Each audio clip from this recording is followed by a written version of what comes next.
Wow. Such a great meeting we just finished up. And I've been telling myself I'll start recording little blurbs afterwards since we don't record the meetings because we want them to stay confidential. Um, I just finished up the meeting of religious trauma professionals. And if you've been thinking about joining us for one of these, I'm going to tell you a little bit about what it was like so you can get a feel for whether or not you want to join us.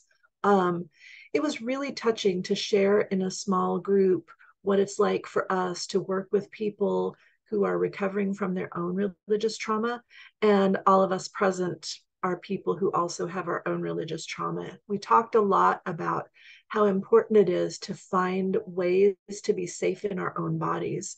Because for a lot of us, it was not safe to be ourselves when we were growing up as children. For me as a queer person, especially, but really for all of us, when you grow up in a religion where you have to conform, where you have to really carefully conform, um, you know that you can lose that. You know that you can lose your family and your extended family and all of the people around you that are a part of whatever religion or cult you're in. And that's a lot to lose.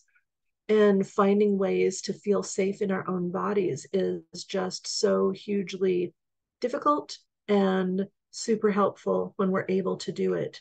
I'm looking back at my notes.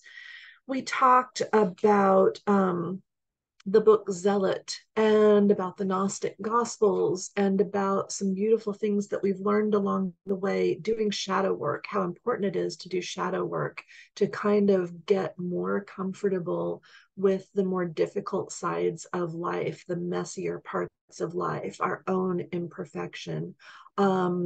We just shared really openly and really vulnerably and from the heart. And it just felt really good. I was close to tears a couple of times, just feeling like I was held and supported by other people who do similar work and who have had similar experiences with religious trauma.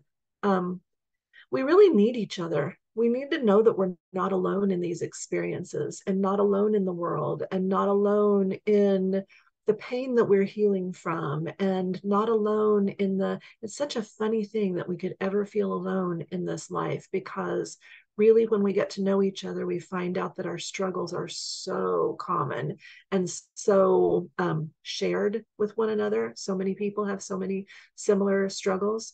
So it just felt really good to talk with a small group of kind humans on Zoom and share insights, share experiences. Next month in the professionals meeting, we're going to do a bunch of gathering of resources, lots of types of resources for survivors of religious trauma, practitioners that people can be sent to, groups, books, videos, podcasts. We're going to do a huge collation of those. So if you want to come and talk about your own work, sorry, that's my reminder to take my vitamins. If you want to come and talk about your own work, we would love to have you.